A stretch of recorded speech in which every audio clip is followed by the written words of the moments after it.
There we go. So welcome everybody to the Rural Resilience and Adaptation Subcommittee of the Vermont Climate Council. Great to see everyone. I think I'm just going to do a quick count. I think we've got, I think we have a quorum. Double check. I don't have my list.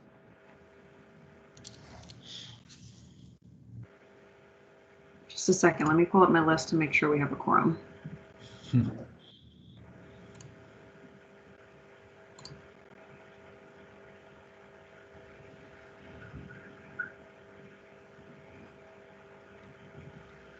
Okay.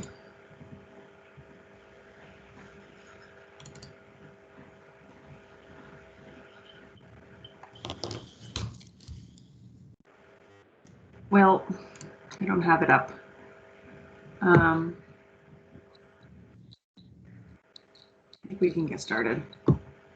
So we have Katherine had stepped away for just a second, but I thought we've got some new members for on the subcommittee, and so I thought we could introduce them, and then we could go through the agenda.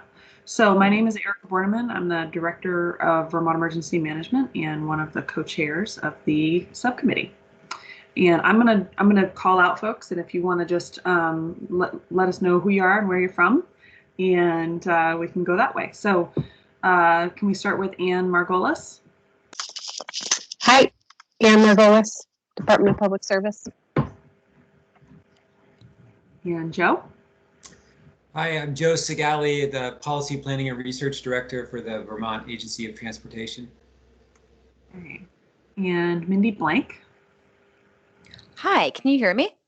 I can hear you. Okay, great. Hi, I'm Mindy. I live in South Barrie, and this is my first meeting. So it's nice to meet all of you. And Mindy, you are in charge of the community resilience organizations, am I correct? Yeah, yep. I am the executive director of community resilience organizations and involved in some other projects around the state, like Regeneration Corps and Everytown. So yeah, it's a pleasure. Great. Well, we are pleased to have you. Stephanie Smith? Hi, everyone. Stephanie Smith. I'm the State Hazard Mitigation Officer of Vermont Emergency Management. All right. And Ben Rose? Hello, Ben Rose. I'm the Recovery and Mitigation Section Chief at Vermont Emergency Management. Great. And Sue Charbonneau? And I'm the Administrative Assistant at VEM, and I'll be taking notes. Okay. And Mike Burke? Hello, everyone. Mike Burke, Field Operations Chief for Green Mountain Power. Live in South Burlington and happy to be here. And Secretary Curley. Happy Friday, everyone. I'm Lindsay Curley. I'm the Secretary of Commerce and Community Development. All right. And thanks everybody for doing that quick round of introductions. I think we have a couple of members of the public on. I'm just going to call, Steve Crowley has joined us before, but Steve, would you like to introduce yourself? Sure. Hi, everybody. Steve Crowley. I'm here as an observer on behalf of the Vermont Sierra Club that I represent as their energy chair, and look forward to finding out what you folks are thinking about all this. Thanks. Okay, great. And I think we have Bill LaBerge. Yeah, hi, Bill LaBerge. I live in Dorset and I own Grassroots Solar. And so I'm just interested in resilience. So okay. Looking forward to seeing what you're doing. Great to have you. Okay, and then when Katherine comes back on, we'll have her introduce herself. But thank you so much to our newest members for committing to doing some of this really good work with us on the subcommittee. We, in our last meeting, went pretty in depth in our discussion in terms of what areas of expertise that we would be wanting to tap into. Because the topic of rural resilience and adaptation in our charge is pretty broad. And so we wanted to be sure that we had, all of the appropriate representation and make sure that we had a diversity of opinions that would help in our work. The other thing is, obviously, we brought you on, asked you to be members of the subcommittee, but that doesn't preclude us from bringing in some additional subject matter expertise on a case-by-case basis, depending on what we need to hear about. So today in our meeting, we'll do a quick review of the agenda. Primarily, we will be finalizing the subcommittee description, and then we will be just doing a quick discussion on the work plan. There's really the next step in our work here is to develop what the next actions are, what are our milestones and how do we achieve those, and then assign some roles and responsibilities. And then we'll have a little bit of time for public comment. So did everybody have a chance there's a link to the minutes from the last meeting in the agenda, which is in the calendar appointment. Did everybody have a chance to just take a quick look at those? And then we'll take a motion to approve or change the minutes.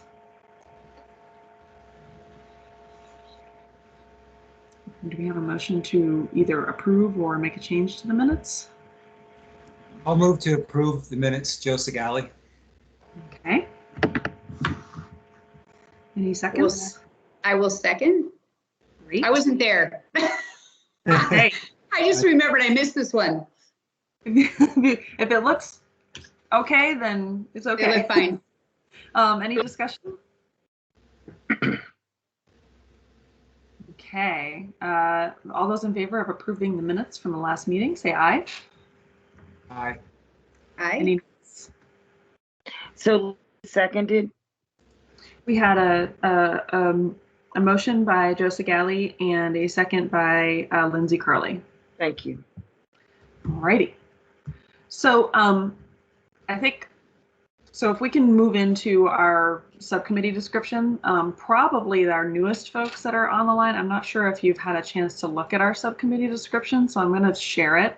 And then what we'll do is we'll send it out to everybody once we have the updated version. And I see that I think we have Jane on the call. Hi. So Jane is the director of the Global Warming Solutions Act and is leading the implementation of it.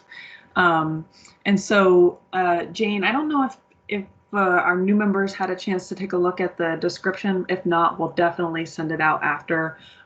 There's some other good information in terms of milestones, and we'll make sure to also send out the list of the membership of the subcommittee so folks know who all is on. Yeah, thank you for that. I'm happy to provide some generic overview or updates for the new members too, when and if you have a chance on the agenda today. Can we start off with that before we go into looking at our charge? That would be great. Thanks. Thanks for the floor. Nice to see all of your faces. So Jane Lazorchek, nice to meet you all. There's a few things that you can sort of expect coming down the pike with respect to process and orientation for you all as new members. So there was a recognition that as you all get up and running, a few things that sort of logistically will need to happen is one, I'm working on getting once the membership is final, all of you state email addresses, because the business of the Climate Council should really happen not through your personal email, and that's really to guard you from open meeting law. I shouldn't say that, Public Records Act, and recognizing that if you're having emails transferred to your personal email, that makes your personal email all suspect to public records requests. So you'll have a partner email account with the state, and I'm working on that for all of you. As part of that, also, there'll be training that was originally offered and done for Climate Council members early on in the process around open meeting law and public records requests. And rather than having the whole council sit in on that again. What we've decided as the steering committee of the Climate Council is to forward an email that will include attached to it the video of the presentation that was given to the Climate Council, as well as some supporting documentation with respect to PowerPoints and references to the law itself.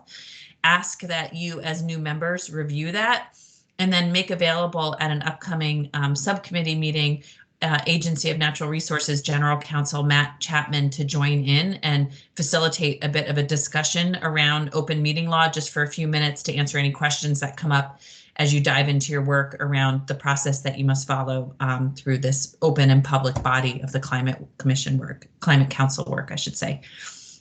Along those same lines, as the work and milestones that Erica is about to lead you through, there's a lot of work coming up for the specific subcommittees to present and prepare for the March Climate Council meeting. And so to help facilitate and make that easier for you all, I have been working through a work plan template for you all specific to your subcommittees, as well as a Gantt chart that will help you plug in timelines and milestones into your specific work for this subcommittee.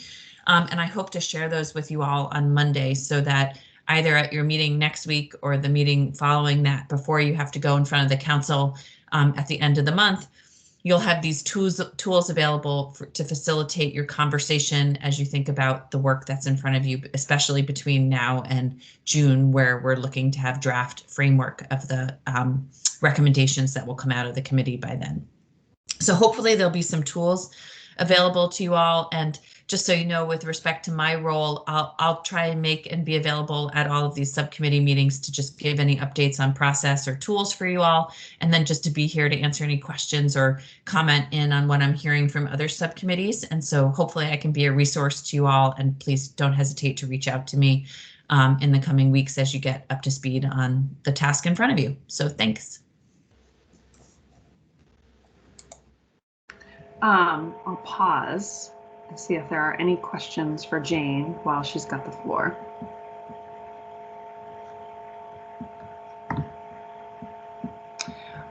So why don't we move into finalizing the subcommittee description, and then we'll walk through milestones. Jane, I just want to give you a heads up. If you have that chart that has the milestones, I'm not able to find it myself. When we get to that point, would you mind sharing your screen so that we can show folks?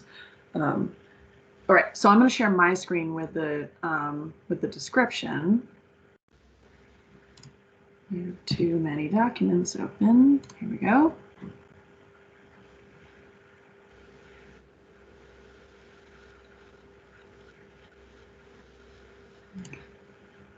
There we go.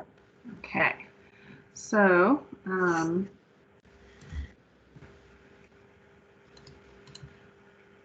here we go. Can everybody see that all right? Okay, good. So we had in our last Climate Council meeting, we went over with the full council. We went over the different subcommittee descriptions, and one thing that we took away from the Rural Resilience and Adaptation Subcommittee section was when I posed the question of how do we interface individual and community resilience into this overall picture of climate adaptation. There was kind of a resounding yes, we need to make sure that we're incorporating that, which was really good feedback. And so I added a portion, a sentence to the beginning of our charge right here. That is, let me see if it's, well, you can see where it is, that the subcommittee will also assess how individual and community preparedness impact jurisdiction resilience to climate change. I'm not married to that sentence, but I just wanted to incorporate it into our charge somehow. So if folks have any edits or suggestions on how that should sound, I just want to be sure that I think it's definitely already incorporated or at least implied in the in the actions that are required of us by statute, but you know, in the first blurb, I think we should just call it out, since that was what was added by the council. So what do folks think about that, and any discussion about that?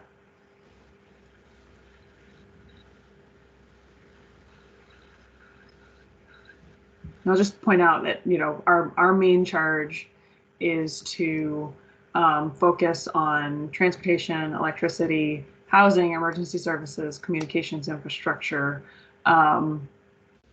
with a particular attention to the challenges faced by rural communities in addressing these pressures. So that's why we have all of you at the table, because it's pretty broad. And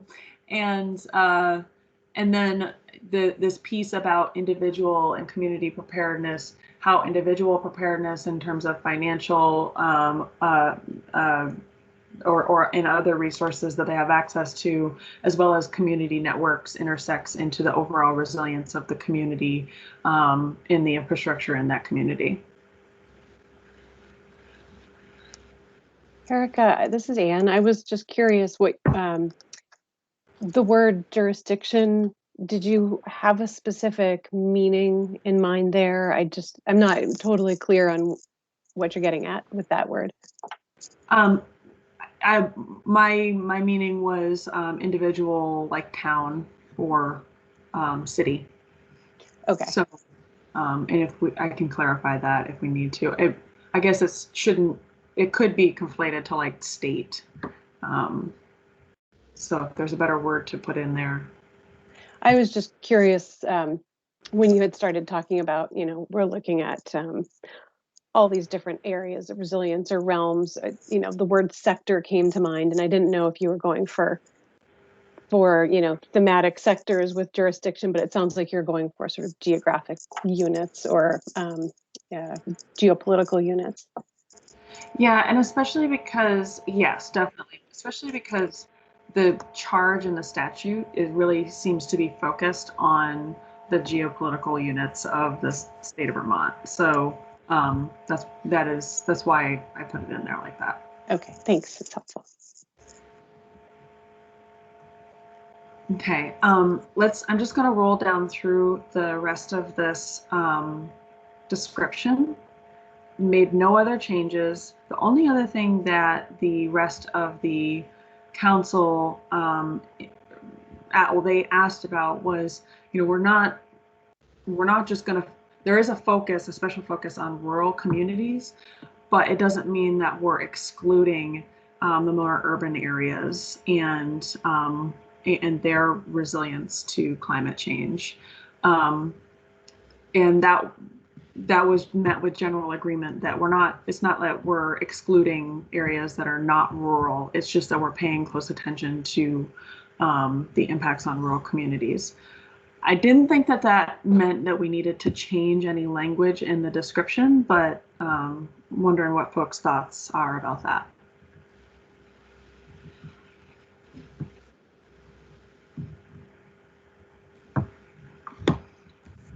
We're going to move our meeting time to not 3 o'clock on a Friday. After hey, Erica, are you able to I was looking for it in my files, but can you blow it up just a little bit? I don't know if I'm the only one that needs it a little bigger, but thank you. That's great. Thank you so much. You guys know just with Teams, you can zoom in yourself as well. Oh, no. Yeah, if you hold the control button down and just roll with your mouse. But sometimes you still. Oh my gosh. Yeah. Thanks, Joe. I learn something new every day. Yeah. I know. I think I found that by accident. That one was like a mind blown thing for me after like 6 months of working remotely when I figured that out. You know, Erica, this is Mike Burke. What I was going to add was the language made sense to me because just the benefit of being urban versus rural, it tends to make it where the rural areas need to be concentrated on more. So I thought the language was pretty aligned with what we should be looking at as a newcomer. Okay. So with that with that, do we want to have a motion to approve the description as it's written, even with the changes? I think the comment that Ann had earlier about jurisdiction, I think that word is confusing, and because it could be state, local, regional, Right. jurisdiction, whatever. So do we really mean municipal jurisdiction there? With a lot, one of the words that's used a lot is communities, like all throughout this, and I take communities to mean like a town or a municipal jurisdiction. Do you think that would make it clear, just to be consistent, to say community resilience instead of jurisdiction resilience? I wonder if we even need a word there if resilience is just the noun. So okay. Subcommittee will also assess how individual and community preparedness can affect resilience to climate change. Yes. Yeah. Okay. Perfect. Thanks for doing that change, Erica.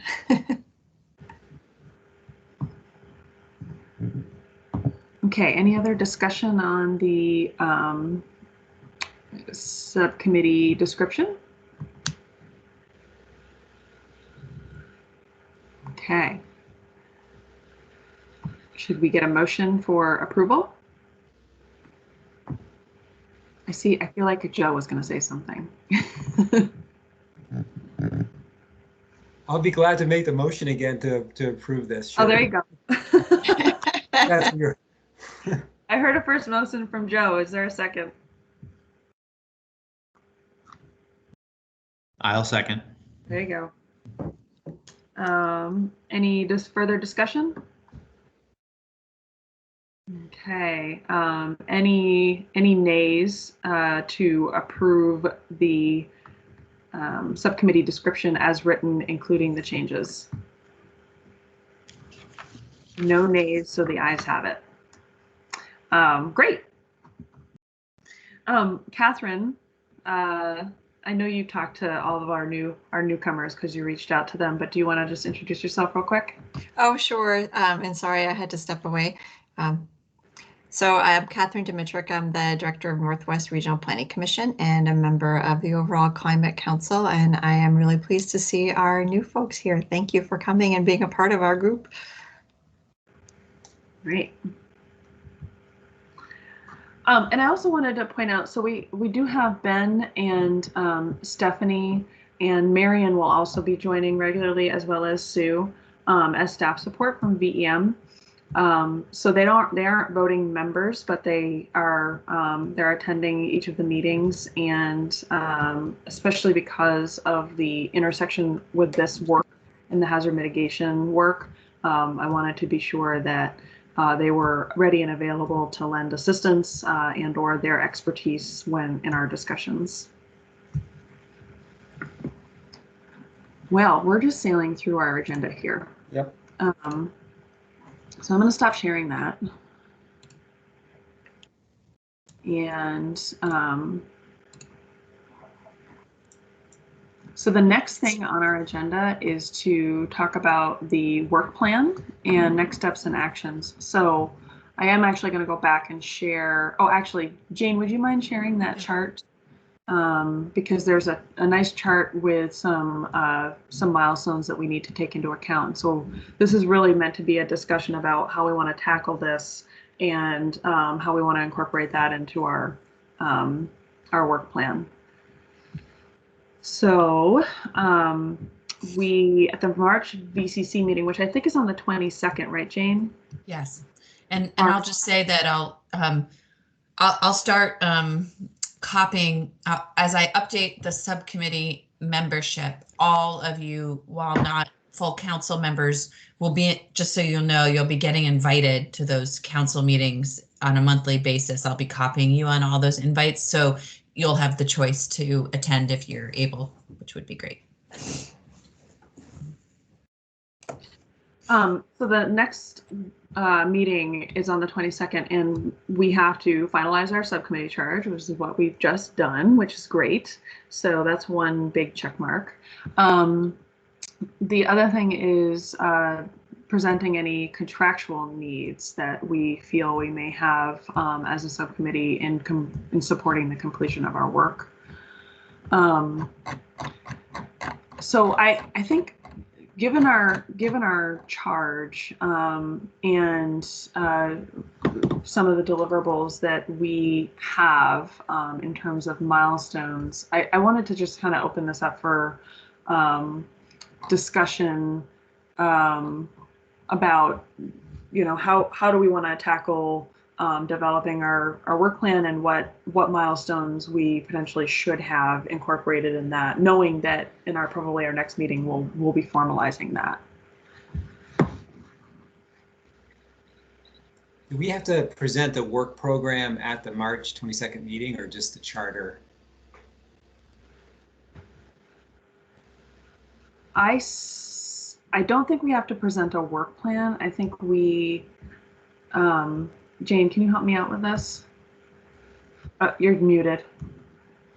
I'm having the most difficult time with my presenting and being able to see and unmute myself. Sorry, which I never really have that. People always complain about Teams and I never have a problem. And now I'm actually having a problem. So I stopped sharing for a minute and I'll go back in a second to show you again. But I do think, so the two main things are it's more than two main things. It's really three things. It was finalizing your subcommittee charge, which it sounds like you just did, which is great. That subcommittee charge will feed back up to what's been presented to the full council as a draft process roadmap with the anticipation of voting and finalizing that on the 22nd, which will include the charges from all the subcommittees.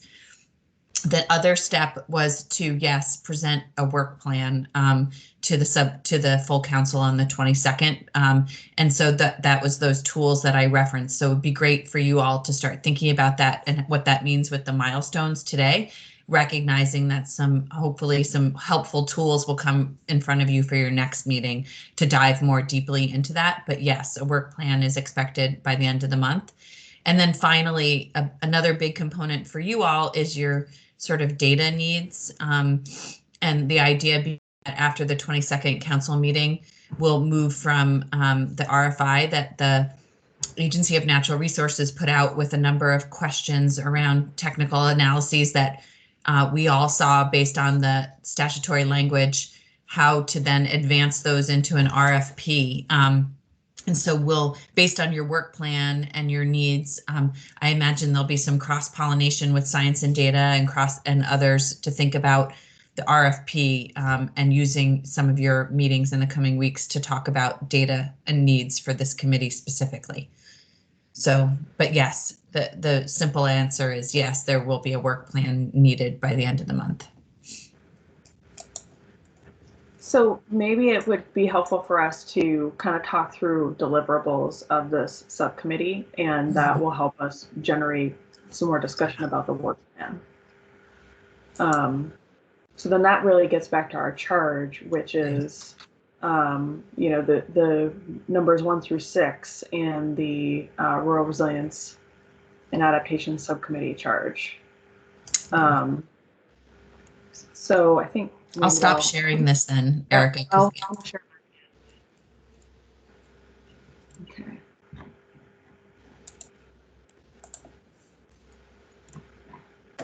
Okay. So one of the first things is developing the vulnerability index, developing some best practice recommendations for rural communities, recommending a means for securely sharing self-identified vulnerable residents information with state and local emergency responders and utilities, recommending tools for municipalities to assess their climate emergency preparedness, and reviewing existing planning efforts, including local and regional land use planning, and then utilizing the VEM biennial reports to recommend program and policy. So I think probably the number one items is probably number 5, which is doing the inventory and reviewing current planning efforts that are already underway that increase overall resilience.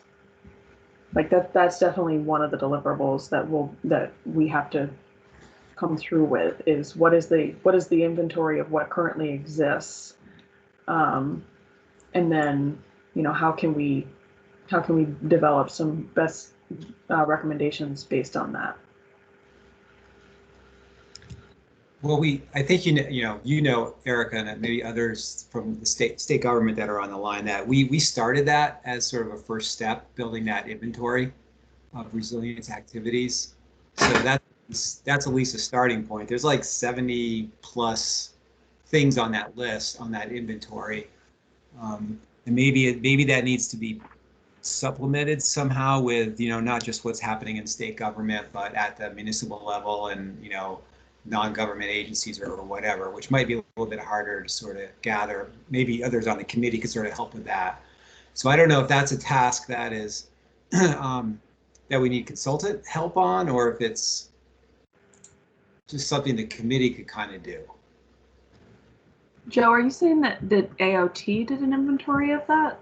No, there was a scramble, kind of like just as the Climate Council was getting formed we just need to start doing something. And, we knew that we being, all of state government kind of knew that there was this inventory that was required, and there was an inventory done on the mitigation side, and then there was an inventory done on the resilience side. And so I have that, and obviously can share it, but so that's just a starting point. And I think it's a pretty good framework for the inventory. It's kind of, like what is the thing that we're doing, and who's responsible? Is there some kind of budget associated with it? What's its status? And then I think the hard part is kind of there's kind of performance categories that have to be evaluated that kind of connect with what's being asked for in the Global Warming Solutions Act. Sorry. So that's there, just as a starting point. And it was kind of, Jens sort of used that a little bit when he did his presentation on what was going on so far with resilience. Joe, I think if that sounds like that's a fairly robust list as a starting point, and I think I would agree with you that we may not need consultant assistance for this item if we can take that and then add the local and regional efforts that we are aware of to that list and kind of sort it, take the inventory and sort and pay attention to the ones that really fall in our jurisdiction. I think that I would agree with you. We shouldn't need consultant help on that. I think where we might need consultant help is on the evaluation, these performance areas. I mean, I can show it to you if you want to see it right now, but I don't want to like get diverted from the overall trying to sort of sketch out what this work program looks like. But just to let you know that that's there, and as a starting point. I think it would be helpful, especially for some of us new members, to see the inventory of that, because obviously I could look that over in terms of infrastructure resiliency efforts around the state and how it lines up with what you've already got on your inventory. And I do have access to both utility in terms of electricity resilience and probably communication as well. So I'd be happy to look through that and see if I could add to it. And then looking quickly at develop the municipal vulnerability index. I think in that there may be some ways to look at that in terms of what elevations you're at, close to river. The weather and the climate affects different elevations throughout the state depending on where you're at, and it certainly increases vulnerability. So those are some thoughts I have for 1 and 5 anyway, right off. I'm still trying to get my feet wet on everything else that the committee's done. We're just starting, Mike. Yeah, Okay. Don't feel like you're behind. Like this conversation of trying to pull these apart and figure out what that means that we're actually going to do. This is the first time we've had that conversation. Okay. I think to your point, Mike, about the vulnerability index, and and contractual support, I think that's one of the ones that we're really going to need some help on, at least to do the research and maybe make some recommendations about, because this is not the, we're not the first state to look at vulnerability and resilience and risk as it relates to communities, and there's been a lot of work done nationally on this, and I think that's a matter of researching it and understanding how it interfaces with rural resilience and climate change, and then having some information presented to us that we can digest to make a recommendation for the best methodology for assessing vulnerability in Vermont. I agree with that. And looking at our list, I'm wondering if also number 4 could be done somewhat in concert with number 1. They seem very closely related because they are municipal based. They are tools for assessing vulnerability and resilience and preparedness. So it seems like consultant assistance to figure out how to make those two work together rather than having to develop 2 separate sets of tools would be really helpful. Yeah.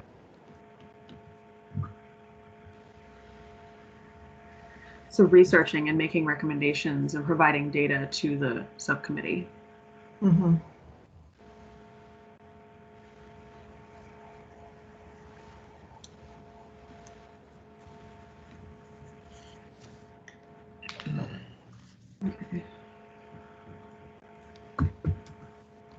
I don't know if this matters, but I kind of feel like number 2 is sort of like the last thing we should do. It's, everything sort of informs the development of what I think are the strategies. I think that's what number 2 is all about. Well, yeah, I mean, that's a really good point, Joe, because all of what we're just talking about in terms of, conducting research and then adopting what is really the best way to assess vulnerability holistically as it relates to climate change vulnerability. I mean, all of that feeds into what the best practice recommendations are and kind of a map going forward for local jurisdictions.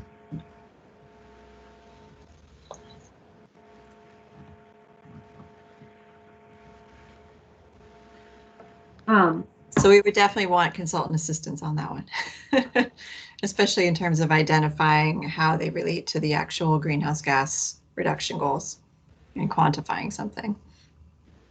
But we don't. I was going to say we don't care about reducing greenhouse gases and the resilience. That's not our job. Our job isn't to reduce greenhouse gas generation. That's the mitigation side.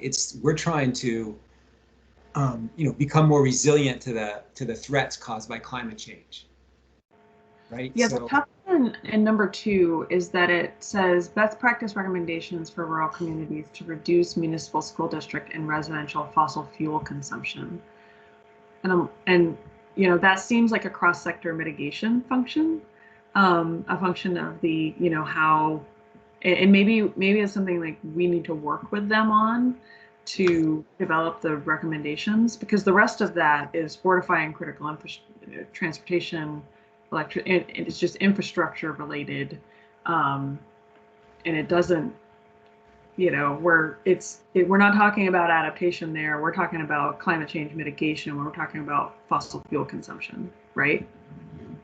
Yeah, it's confusing to me because, I mean, I guess my question is, what's the resilience purpose of reducing, the energy needs in schools and other buildings? And there might be one. I'm just not. I mean, I guess it's probably financial, but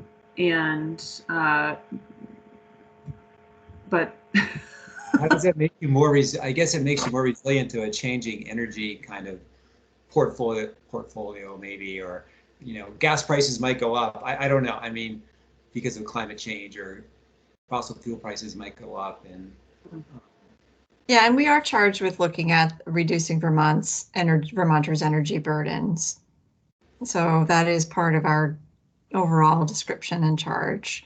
And even number 5, the second part of number 5, speaks to utilizing the existing efforts to better integrate and support greenhouse gas emissions reductions.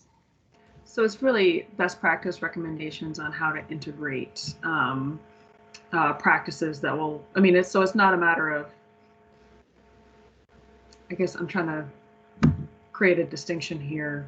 It's like making recommendations on weatherization and making recommendations on how to transition away from fossil fuels with, you know, certain other systems.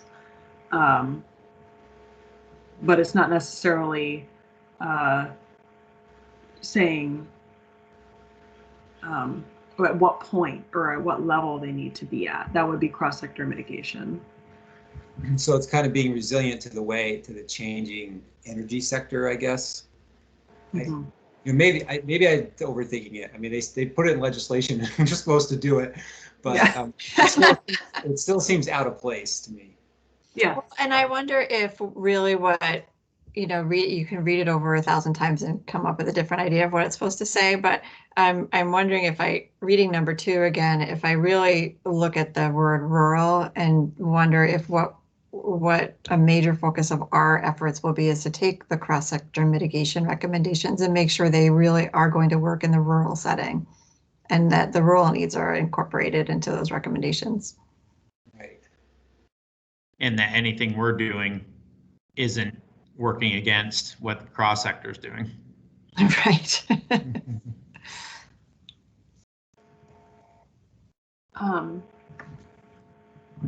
Jane, what is there? Do we have certain deliverables that the council the council, I guess, has determined are needed for the climate action plan specifically? Because I feel like that's probably the closest alligator for us.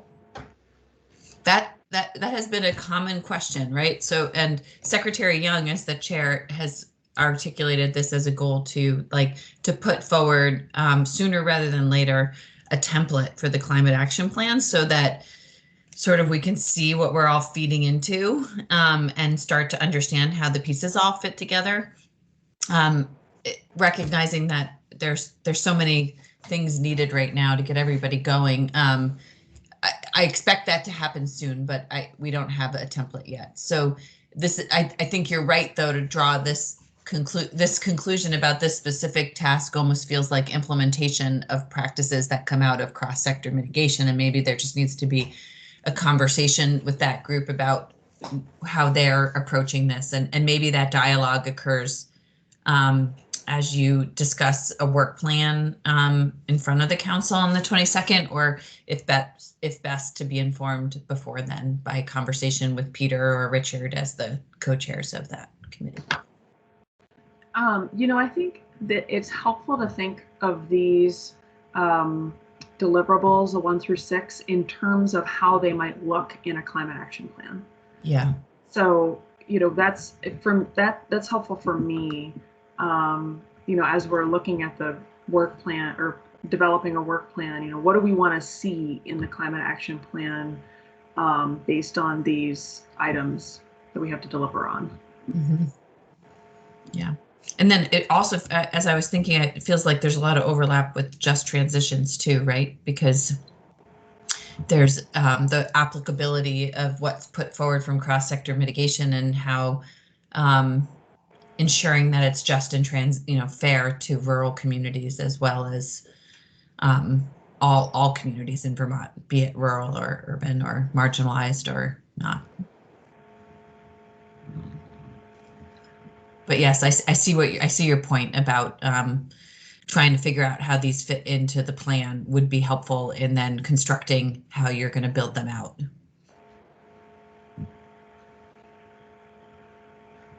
So maybe just knowing that we're at the 3:45 mark, maybe what would be helpful for the committee members would be to, between now and next week when we'll have to start putting pen to paper on a work plan, think about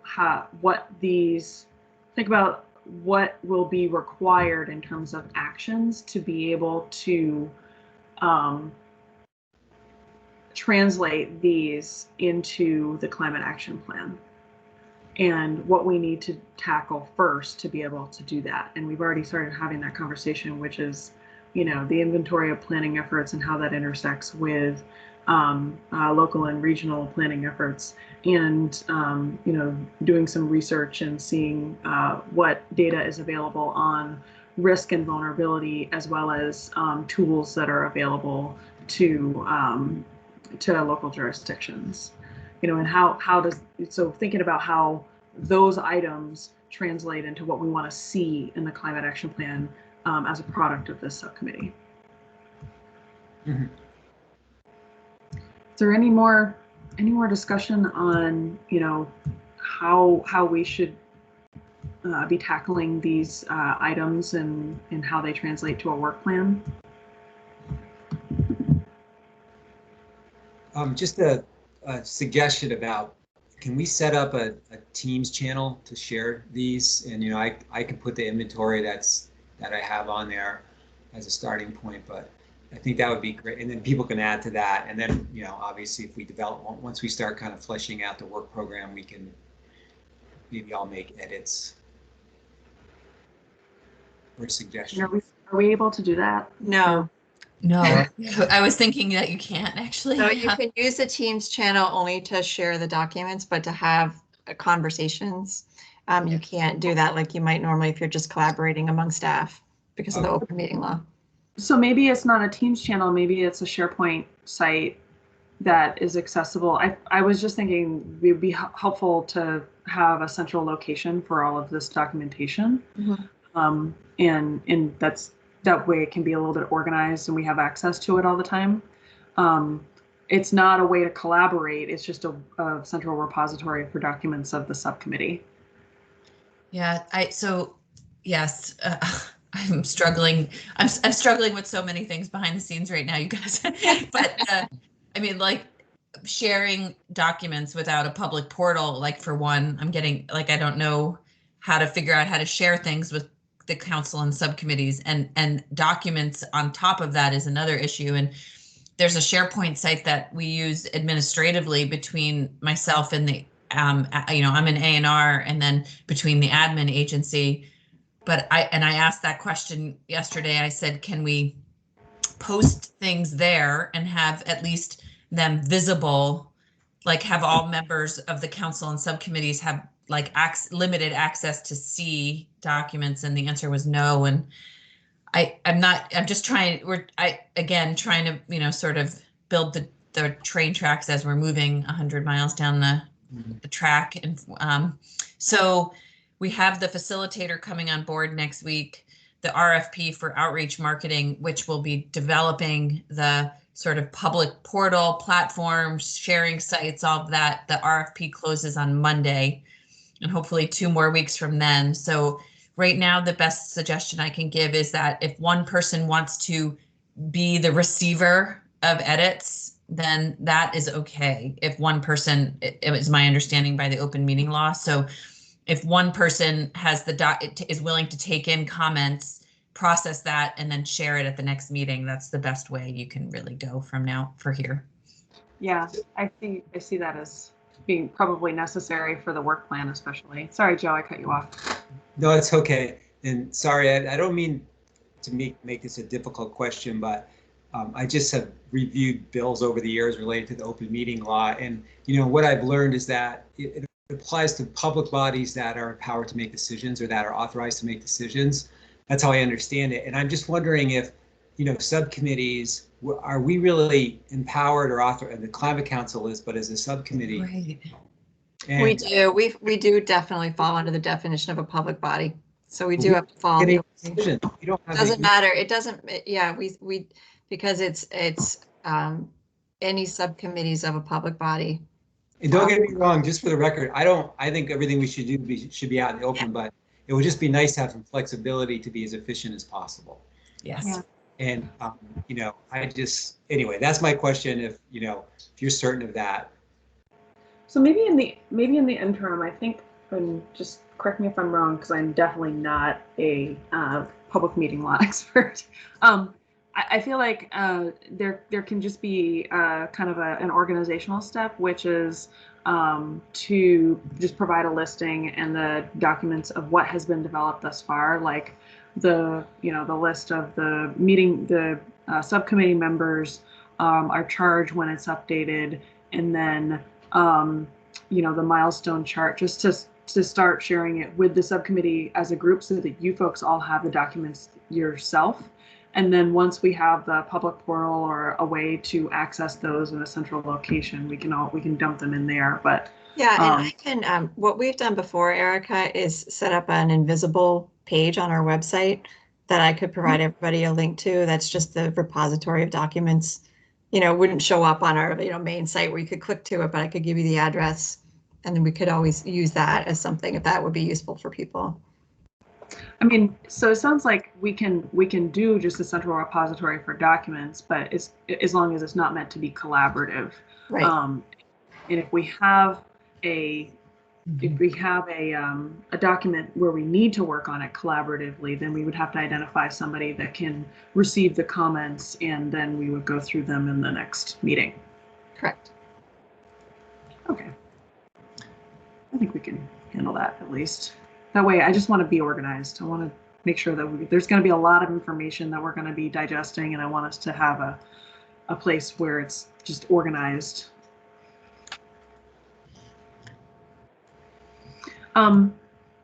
We have to move into public comment soon. Is there any further discussion on work plan or any other items? Quick question on number 1 again. Is that the indexed?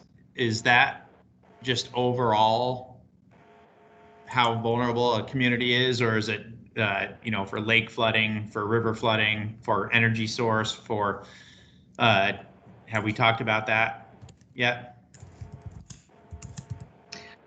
The way I was in the committee that developed some of that language, and the way that I understood the conversation to be is that there's an index so that communities can assess their vulnerability, and at some point it would be assessed, and there would be results of that assessment on a statewide basis made available so that we could understand, based on that methodology, which communities are the most vulnerable to climate change, and then we can start targeting resources and or policy for those areas.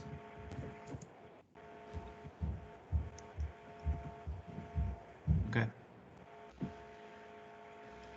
And that's, I mean, we do that on a statewide basis. We look at, we do threat and hazard inventory, and we, you know, there's a federal tool for that. But what it doesn't do is it doesn't really assess risk, and that's a little bit different than doing a hazard inventory. So we also have we've developed a tool for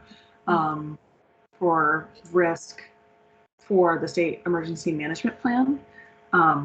That's one, but I don't think it's as in depth or all encompassing as we would want it to be at a local jurisdiction level.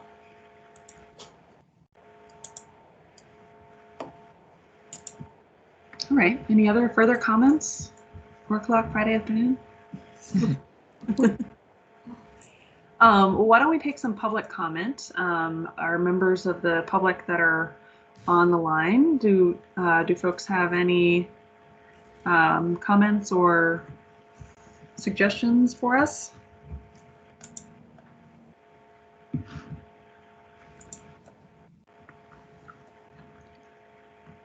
Hearing none. Okay, hearing none. Why don't, Katherine, do you want to, should we just go over maybe what our agenda for the next meeting should be? That's a great idea. Jane, do you think that we'll have the tool that you're developing in advance of that meeting? Yeah, yes, I think by Monday I will circulate the work planning tool, Gantt chart, as well as the request to review the open meeting law and video associated with that. So I think the latter part about the open meeting law could be a question, if that's a quick turnaround to ask everybody to ensure that they've watched and processed that by the time of your next meeting. Maybe that should go to meeting after that. And then the substance of this meeting could be around work planning. Yep. Can I ask one question? Have you guys, is this the regular meeting now on Fridays? Have you guys set a regular meeting date? Okay, I was curious how you're dealing with that. On Fridays. I think that's something that we could perhaps use a doodle poll to do, try to find a more regular meeting time. It could be that this is the only one that works for everybody, but we can all hope not.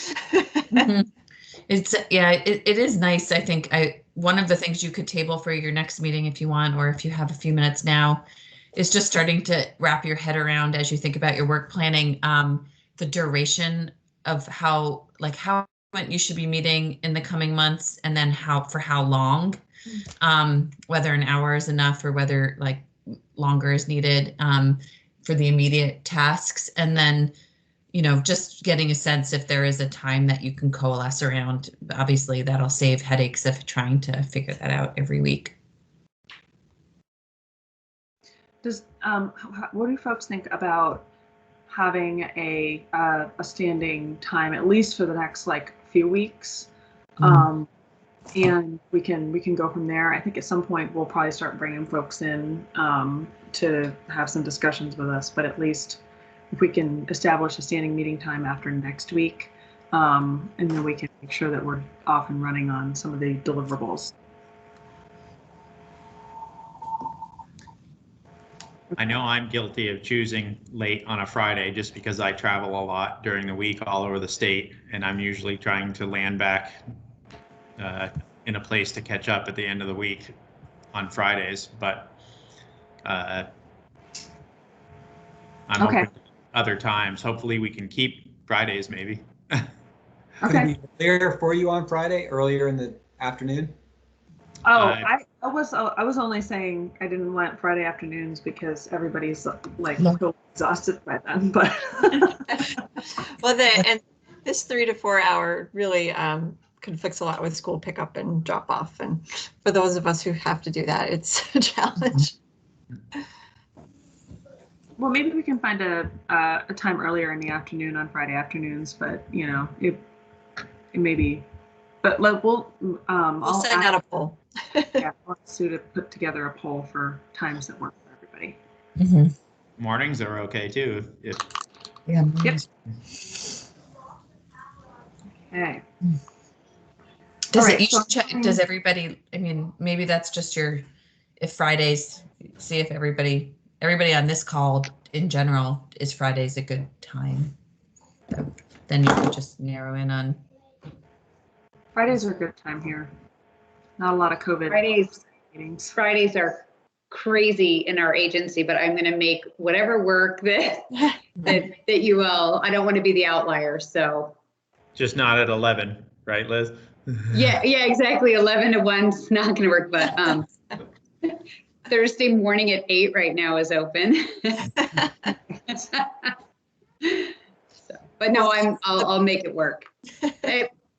I do imagine that our press conferences will come to an end at some point. So I hope so.